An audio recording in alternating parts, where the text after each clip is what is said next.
ごきげんよう、上川薫です。今回取り上げる話題は、明日、ウクライナに対する軍事支援の国際会議、ラムシュタイン会議が行われます。これに向けて各国では今、ウクライナに対する軍事供与をどこまで進めるかといったのが非常に大きな話題となっています。その話題の中心は何といっても、ドイツのレオパルト2戦車をウクライナに供与するのかしないのか。この話題がまさに中心の議題となっています。その他各国様々な兵器を供与する動きが出ているのですが、まずは最初にウクライナに供与することがほぼ確定だろうという話からしていき、動画の後半においてはドイツの動きなどについての解説をしていきましょう。それではまずはウクライナに供与することがほぼ確定的だと伝えられているものから見ていきます。アメリカはこれまでに歩兵戦闘車ブラッドレー50両と装甲兵員輸送車100両、その他様々諸々の兵器をウクライナに供与する軍事パッケージを発表すると言われています。今回のラムシュタイン会議においてはさらに一歩踏み込んで、ハイマースで使えるミサイル、さらに射程の長いものを供与するのではないかと言われています。それがこちらの GLSDB、地上発射型小口径爆弾です。これまでのハイマース用の弾薬としては、射程距離が90キロ程度のものが供与されてきました。今回供与するだろうと言われている弾はさらに射程が伸びて150キロです。ウクライナが供与を求めていた射程300キロのエイタクムスには及びませんが、これまでよりも確実な攻撃力の増加につながります。そのことを理解するためには、まずは最初にロシア軍の占領している地域の範囲をざっくりと意識する必要があります。そしてこちらが射程150キロの弾が届いた場合の攻撃可能範囲、赤い線で囲われている部分です。東部南部4州については全てが攻撃範囲に入り、クリミア半島についていても北側については、現時点でもすでに攻撃範囲になります。これだけ遠距離攻撃が可能になれば、前線に近いロシア軍のヘリコプター部隊などに対する攻撃などもできますし、これまでは届かなかった前線から離れたロシア軍の前線司令部や武器弾薬庫をさらに攻撃することが可能になります。さらに、もう一つ大きいのが、領土の奪還を進めた場合において、さらなる大きな戦略目標を攻撃することが可能になります。南部においてもしも領土奪還を進めていけば、クリミア大橋が狙えるようになるのです。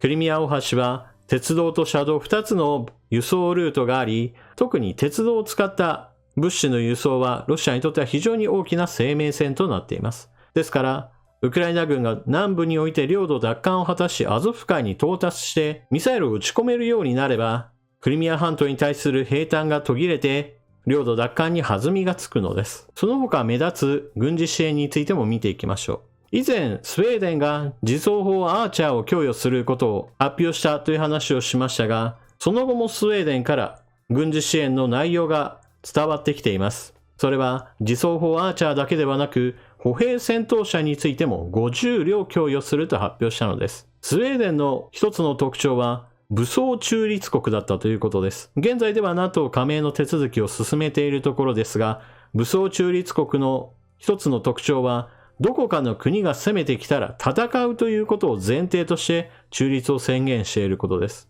そしてスウェーデンが侵略に対して備えていた相手というのがまさにロシアなわけです。自走砲アーチャーにしても、今回供与を発表した歩兵戦闘車にしても、非常に高性能なものです。中立国の動きとしてスウェーデンについてもう一つ、スイスの動きについても触れておきましょう。スイスは金融業が非常に有名な国ですが、精密機械や機械工業についても優秀な国です。そして武器も積極的な販売を行っています。これまではロシアに対する経済制裁には加わってはいますが、軍事的な支援という面においてはあくまでも中立の立場を守って自国で生産販売していたものについてウクライナに供与することには認めないという姿勢をとっていました。ところがこれがスイスが規制を緩和し、販売したものについてもウクライナへの供与を認めることへと転換したのです。これは非常に良いニュースです。一体これがなぜ良いかといえば、ウクライナに渡ったドイツの対空戦車ゲパルトの砲弾の供給が途切れなく行えるようになったからです。これまでスイスが砲弾を作って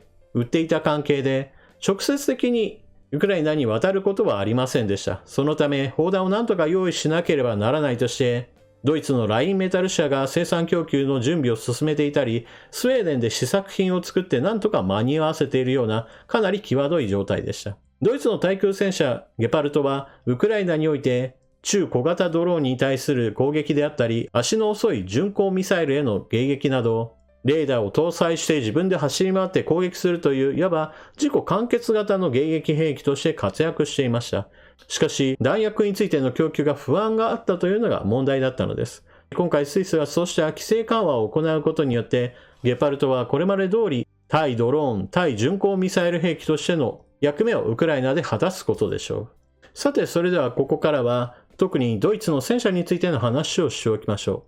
う。現在ドイツはあくまでもウクライナに対する戦車供与についてはアメリカが戦車をウクライナに供与することを表明してくれればそれに合わせるよという話をしています。あくまでも自分で決定はせずアメリカが行動するんだったらそれに追随するということを表明しています。しかし今回の動画の最初でも述べたようにアメリカは歩兵戦闘車に続いて射程距離の長いミサイルをウクライナに供与することを進めていますから今回の軍事支援においては戦車は入っていないと言われています。ですからこのままだとドイツのレオパルト2戦車の供与はもっと先に伸びる可能性が出てきています。イギリスが主力戦車チャレンジャー2を供与することを表明してもはや一番乗りではないにもかかわらずなんとかロシアとの外交関係を崩したくないという姿勢は今でも変わらないようです。このようなこともあって外交上の取引として今度出てきている話というのがフランスが主力戦車ルクレールを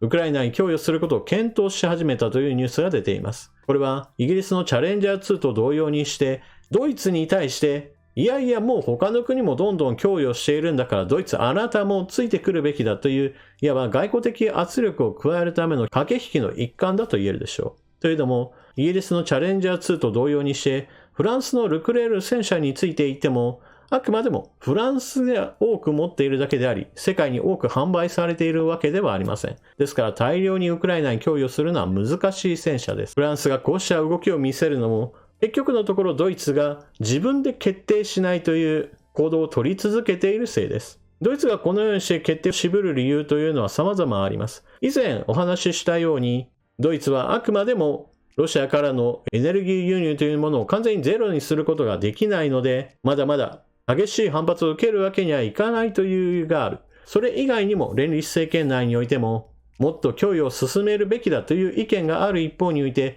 いやいやそこまでしなくていいという意見、激突が発生しているのです。ドイツにおいては親ロシア派の議員がそれなりにいます。そもそもあの国においては旧東ドイツ、西ドイツという政治的に地域的に少し色合いが異なっている人たちも混ざっているものですから、ロシアがプロパガンダを仕掛けることによって世論に悪影響を与えることがあるのです。そうしたこともあってロシアに思いっきり睨まれたら大変なことになると考えている国民も多いですから、レオパルト2戦車を供与するのはロシアを怒らせてしまうから私たちの生活、つまりガス価格の大高騰につながってしまうかもしれない。そんなことには手をつけないでくれという国民の声もあるのです。とはいえそんなことを言っていたら結局のところ戦争が長引いてエネルギー価格への悪影響というものが残り続けるわけで、さっさと戦争を終わらせる方向に力を注いだ方が問題が早く収束するし、ドイツもまた国際的な非難を受けずに済むという面においてはそちらの方が利があるでしょう。何にしても明日のラムシュタイン会議に向けて話の中心はドイツが戦車を供与するかしないかの話ばかりなわけですが、他の国々からも軍事支援の話はどんどんと出ています。今回紹介したスウェーデン以外にもカナダも装甲車を供与することを発表していますし、イギリスのチャレンジャー2、これにも装甲兵輸送車もさらに追加で入ります。その他小さな国ではありますが、リトアニアなども権威式の榴弾砲をどんどんと送るといった話などもしていますし、国内に親ロシア派の議員がいるから秘密裏に軍事支援を行う国などもある、そういった話なども報道で出ています。戦争を早く終わらせるためにもドイツには何とか決断してほしいものです。なお、欧米においては軍事支援どうするかといった話が持ちきりなわけですが、ロシアはロシアで決して座して死を待っているわけではありません。ここ最近の動きとして最も顕著なのは人海戦術をさらに強化しようという動きです。ロシアは国家予算としてさらに軍事費を突っ込むことを表明していますし、それと同時にロシア軍全体の人員数についてもプラス40万人規模というものを準備を進めています。つまり10万人、20万人程度戦死したとしてもさらに戦争を継続しようという考えなわけです。結局のところプーチン大統領はなんとか自分にとって都合の良いところで停戦に持ってくるためにはどのような犠牲を払っても構わないというのを考えの根本にしています。そして自国の兵器産業をフル回転させようとしているわけですが、そうそううまくいくわけもなく、結局のところ兵士たちの命を使い捨てにするような消耗戦でウクライナ軍を押し切りたいというのがロシアの基本戦術になりつつあるわけです。このようなろくでもない作戦しか取れないのであるならば、さっさとロシアはこの戦いを諦めて撤退し、この戦争を終わらせてほしいものです。というわけで今回の動画はここまで。最後までご視聴いただきありがとうございました。チャンネル登録していない方はぜひともチャンネル登録していってください。そして動画を見終わったら評価ボタンのクリックとあなたの感想コメントをよろしくお願いします。それでは次の動画でまとめにかかりましょう。またね。